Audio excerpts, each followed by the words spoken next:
ఇప్పుడు సినిమా ఇండస్ట్రీకి సంబంధించి నంది అవార్డులు మనకు గత కొన్ని సంవత్సరాలుగా మనకు అసలు దాని ఊసు లేదు. ఇప్పుడు ఆ నంది అవార్డులకి పేరు మార్చారు గద్దర్ అవార్డ్స్ అని. అంటే దీన్ని ఎలా చూడొచ్చంటారు? ఎందుకు మార్చాల్సి వచ్చిందనుకుంటున్నారు? తప్పేముంది? ఏం గద్దరు అది కాదు, గద్దర్ రచయిత కాదా గద్దర్ గారు? హ్మ్. గద్దర్ గారు మొత్తం టోటల్‌గా ఒక కళాకారుడు కాదా? గద్దర్ ఒక ఆర్టిస్ట్ కాదా? ఆ! అంటే ఆయన ఎస్సీ కింద చూస్తున్నారా మీరు? ఓకే. హ్మ్. అంటే మీ ఆలోచన ఏంటి? మీరు అంటే ఎందుకు మౌనం? మౌనం ఎందుకు? దేనికి అంగీకారం?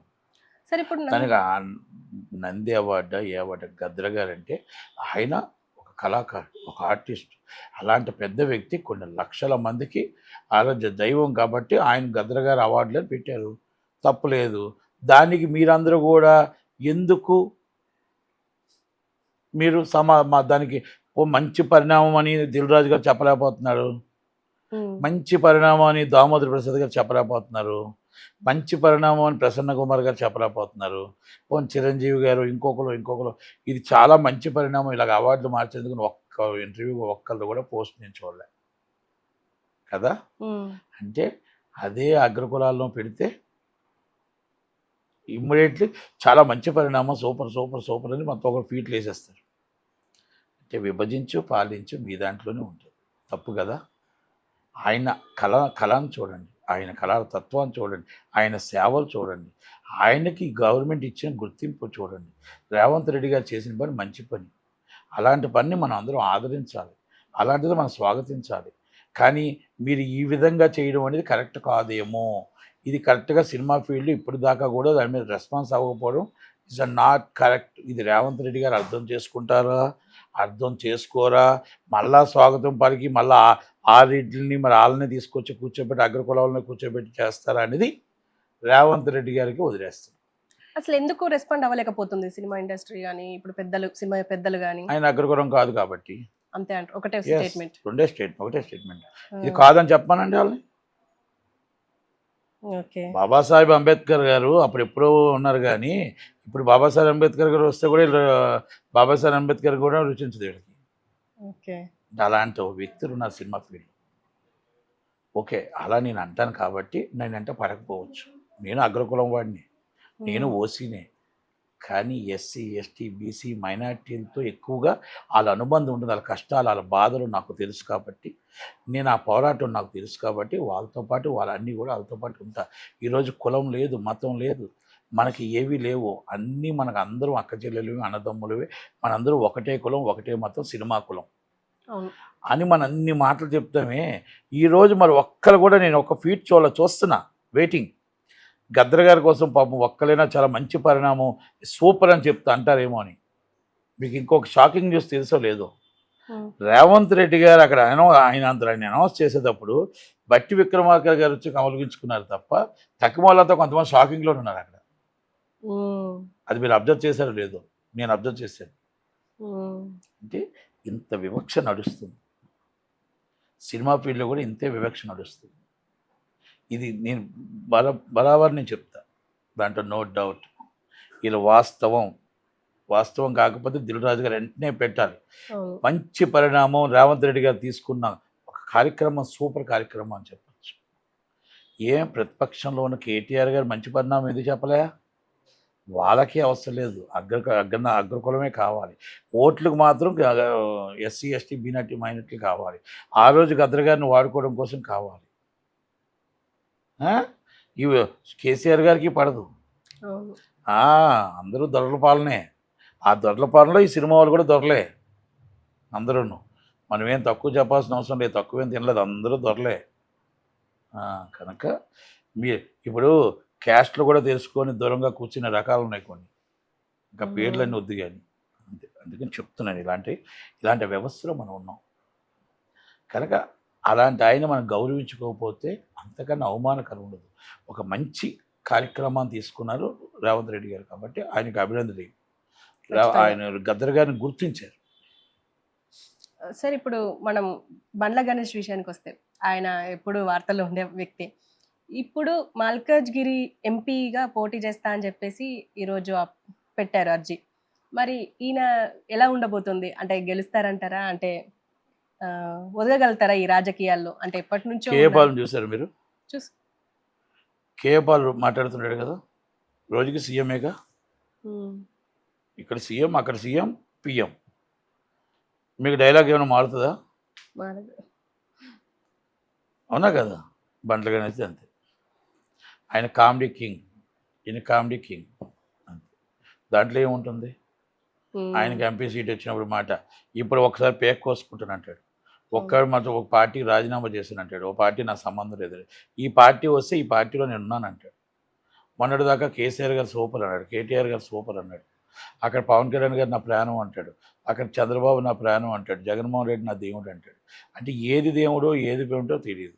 ఆ జైల్లో చంద్రబాబు గారు జైల్లో ఉంటే నేను అన్నం కూడా తినలేదు అంటాడు. ఇది సోషల్ మీడియాకి పనికొస్తుంది. సోషల్ మీడియా వ్యూవర్స్ ఆ గంట వినటానికి, ఆ గంట మాట్లాడుకోవడానికి చేస్తారు. ఎందుకంటే కేఏ పాల్ గారు చూస్తే కొన్ని లక్షల మంది వ్యూవర్స్ వస్తారు, ఆయనకి ఓట్లు మాత్రం 1500 పడ్డాయి.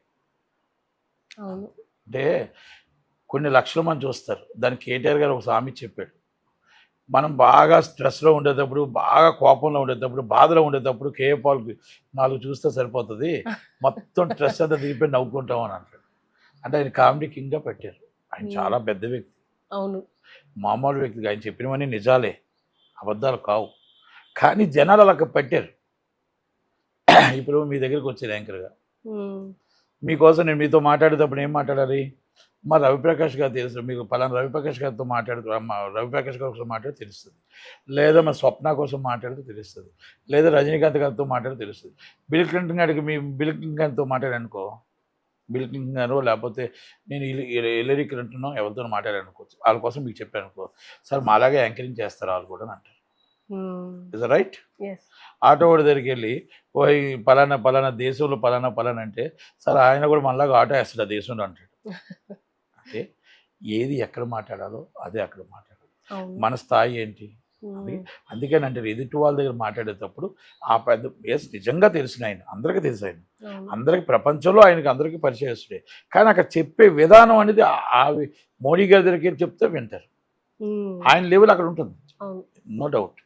కానీ ఇక్కడికి వచ్చి మనం మాట చెప్తే వినరు కదా.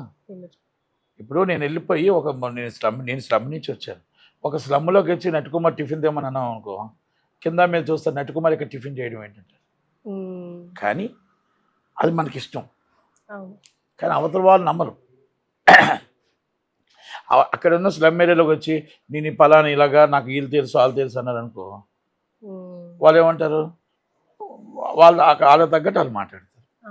ఏదేమైనా సరే అంటే మనం బండ్ల గణేష్ కూడా అంటే ఇప్పుడు బండ్ల గణేష్ ఎందుకు కాదు కానీ మనిషి. బండ్ల గణేష్ ఎందుకు ఇట్లా ఒక మాట మీద ఉండరు?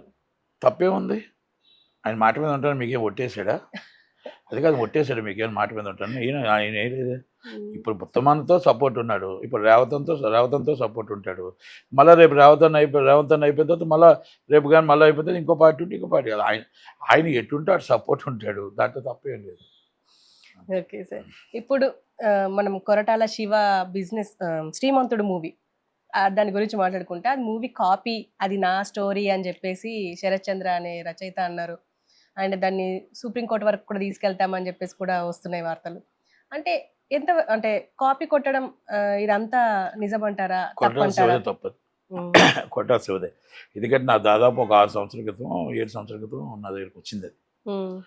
5-6 సంవత్సరాల క్రితం 6 సంవత్సరాల క్రితం వస్తే నేను మాట్లాడాను ఆ ప్రొడ్యూసర్లతో కూడా, మధ్యవర్తులతో మాట్లాడితే, ఎందుకు కూర్చొని సెటిల్ చేసుకోండి, పాపం వాళ్ళకి కష్టం ఉంది కదా, అది బాధ ఉంది, ఆ పేరు ఏదో వేయడమో లేకపోతే ఇంకోటి ఏదో వేసా అమౌంట్ ఏదో ఎంతో కొంత వాళ్ళు అడుగుతుంది చాలా తక్కువ, పాపం ఇప్పటికే కోర్టులో ఆల్రెడీ నోటీసులు కూడా పంపించారు మీకు అని అడిగితే, వాళ్ళు ఎంత దాకా వెళ్ళినా పర్లేదు, ఐ డోంట్ కేర్ అని చెప్పేసి ఒక కొంచెం ఆగ్రహంతో మాట్లాడారు. ఎందుకంత పట్టుదలతో ఉంటున్నారా? పట్టుదల ఏం లేదు, ఆగ్రహం.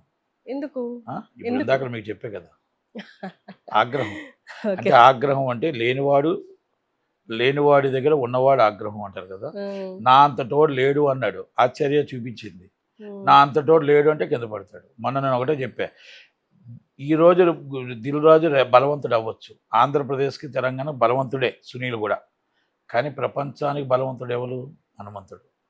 కనుక ఈరోజు బలవంతుడు అవ్వచ్చు, రేపు ఆయన చూసుకుంటాడు అన్న. ఎవరు గెలిచారు ఆఖరికి? ఎవరు గెలిచారు? హనుమంతుడు. హనుమంతుడు గారు. ఓటమి ఎవరు పొందారు? గుంటూరు. అవమానం ఎవరు పొందారు కదా? ఇక్కడ ఆయన. ఆగ్రహం చెందిన వాడు కూడా, ఎదుటివాడిని చులకనగా చూసిన వాడు కూడా, ఎరిగిన వాడు చీపుగా చూసిన వాడు కూడా ఎప్పటికైనా తల దించక తప్పదు, రోడ్డు మీదకి రాక తప్పదు.